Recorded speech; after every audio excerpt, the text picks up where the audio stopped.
Do we have to destroy each and every one of our vasanas before we can capture the fortress of our heart, as Bhagavan seems to be implying in paragraph 11 of Nanyar? Because my vasanas seem insurmountable, particularly the vasana of Deabhiman, the inclination of taking this body to be I. I cannot even fathom how I can ever cease taking the body to be I, and to stop being troubled by all the problems that it seems to be facing. Thank you. Okay. Yes, the analogy Bhagavan gives of in at the end of the 11th paragraph of enemies in the fortress, that is an analogy. In the case of the analogy, we have to cut down the enemy one by one.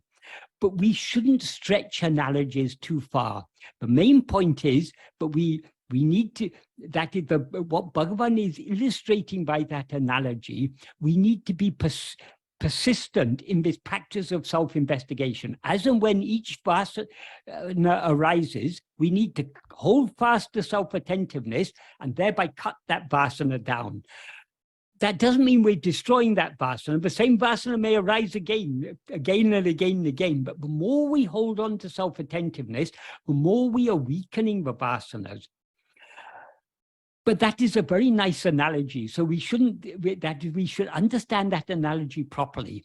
That is what that analogy is alluding to is a fortress that is being besieged. In a fortress, if a fortress is being besieged, if the army inside the fortress, if they have plenty of food and water, there's no need for them to come out of the fortress. They'll remain in the fortress and continue fighting. But if they run out of food and water, then in order to get food and water, which they need to survive, they'll have to keep on coming out of the fortress to try to get food and water. In the case of vasanas, vasanas depend upon that the food and water that nourishes and sustains vasanas is our attention. That is when vasanas draw our attention out towards anything else, any other thing, any vishaya. That's why vishaya means any object or phenomenon. So Bhagavan talked about vishaya vasanas, that the inclination to attend to or to experience or to seek happiness in any object or phenomenon, in other words, anything other than ourselves. So the vasanas are the inclination to attend to other things. If instead of following those inclinations, if we cling to self-attentiveness, we are thereby gradually weakening the vasanas. And the more we weaken one vasana in this way, the more we are weakening all vasanas, because by clinging to self-attentiveness, we are strengthening the sat vasana. Sat vasana means the being vasana. In other words, the vasana, the inclination to hold on to our own being and thereby be as we actually are, that is the sat vasana. So the more we cling to self-attentiveness, the more we are strengthening the sat vasana. To the extent to which sat vasana is strengthened, vishaya vasanas collectively are weakened. So though according to the analogy, we're cutting down the enemy one by one, we shouldn't take it quite that far. That is, every time a vasana arises, we need to cling to self-attentiveness. Thereby, we're weakening that vasana. And by weakening one vasana, we are weakening the whole army of vasanas. So we need to understand how to apply that. But regarding the doubt about whether it is possible, Bhagavan, the whole of the 10th and 11th paragraph, Bhagavan is reassuring us that it is possible.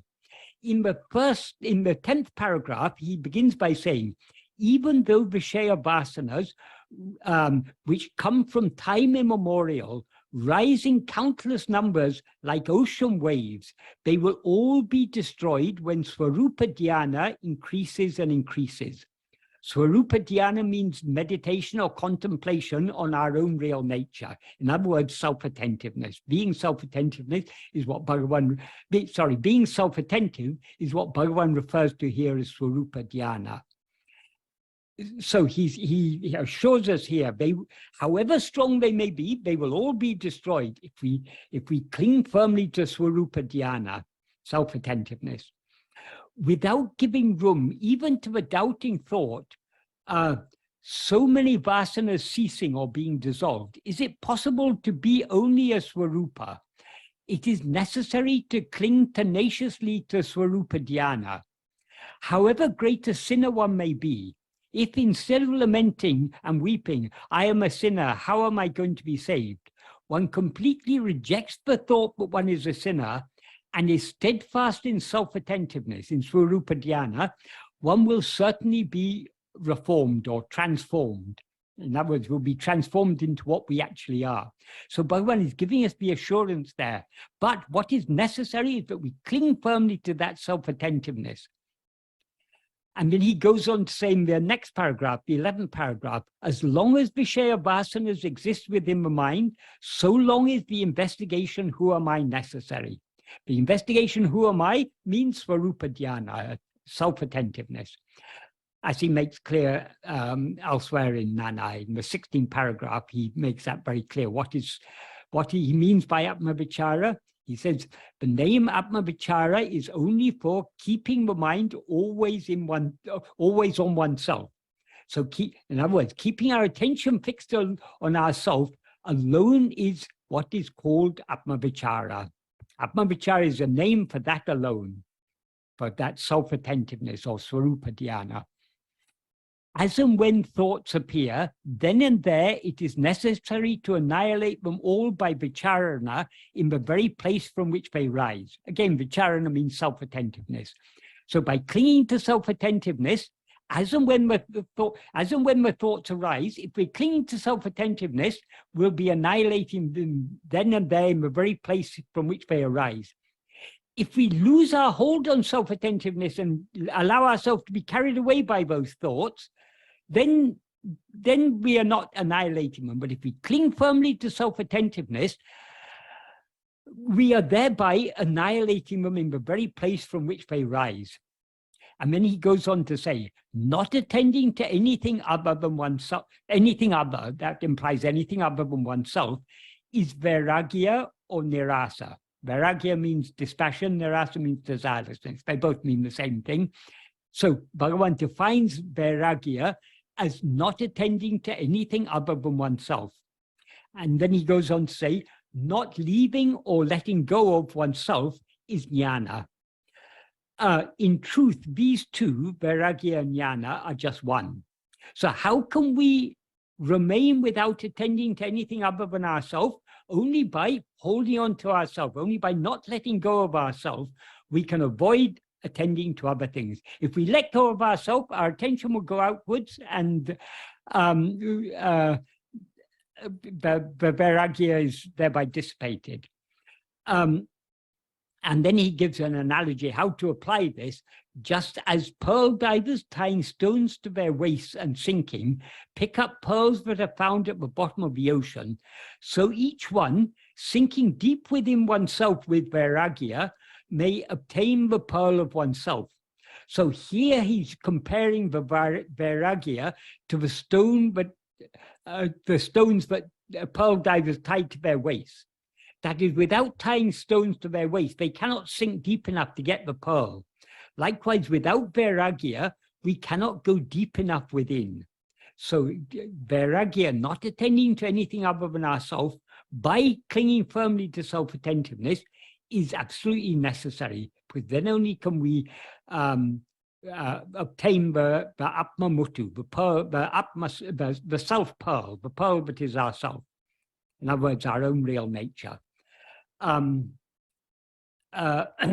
If one clings, this is a very important sentence. If one clings fast to uninterrupted Swarupa Smarana until one attains Swarupa, that alone is sufficient. Swarupa means our real nature. In other words, the pure awareness I am, which is what we actually are. So if we cling firmly to uninterrupted Swarupa Smarana means remembrance of our own real nature, pure awareness. In other words, self-remembrance, if we cling to fast to uninterrupted self-remembrance until we attain what we actually are, Swarupa, that alone is sufficient. Adu Andre Podam, he's so emphatic here. So however strong our vasanas may be, if we cling firmly to self-remembrance, he says that what we should aim for is uninterrupted self-remembrance. Most of us probably cannot cling to it uninterruptedly, but we should cling to self-remembrance as much as possible. Self-remembrance obviously is another name for self-attentiveness. So as much as possible, we should cling to self-attentiveness. The more we cling to self-attentiveness, the more it will become second nature to us, and the self-attentiveness will persist throughout our activities. And to the extent to which we do so, to that extent we are progressing fast on this path. So that's self-remembrance or self-attentiveness, that alone is sufficient, but we have to cling fast to it. We have to hold on to it firmly. And then he gives this analogy: so long as enemies are within the fortress, they will be continually coming out from it. If one is continuously cutting down or destroying all of them, as and when they come, the fortress will eventually be captured. Here, the fortress is our own heart. The enemies in the fortress are our Vishaya vasanas. So if as and when the Vishaya vasanas come out, if we cling firmly to self-attentiveness, we are thereby cutting them down. And by clinging to self-attentiveness more and more and more, eventually the fortress will be captured. So that is, we all have strong, I mean, why is Bhagavan's path necessary? His path is necessary only because we've got Vishaya vasanas. As Bhagavan said, so long as the Vishaya vasanas are there in the mind, so long this investigation, who am I, is necessary. So Bhagavan's path is necessary only because we have Vishaya vasanas. So Bhagavan knows very well how strong our Vishaya vasanas are. But however strong they may be, if we have the mind to, the will to do so, we can try again and again to cling to self-attentiveness, and slowly, slowly, slowly, we will surely weaken the Vishaya vasanas, and eventually the fortress of our heart will be ours. We will surrender ourselves completely to Bhagavan and merge in him.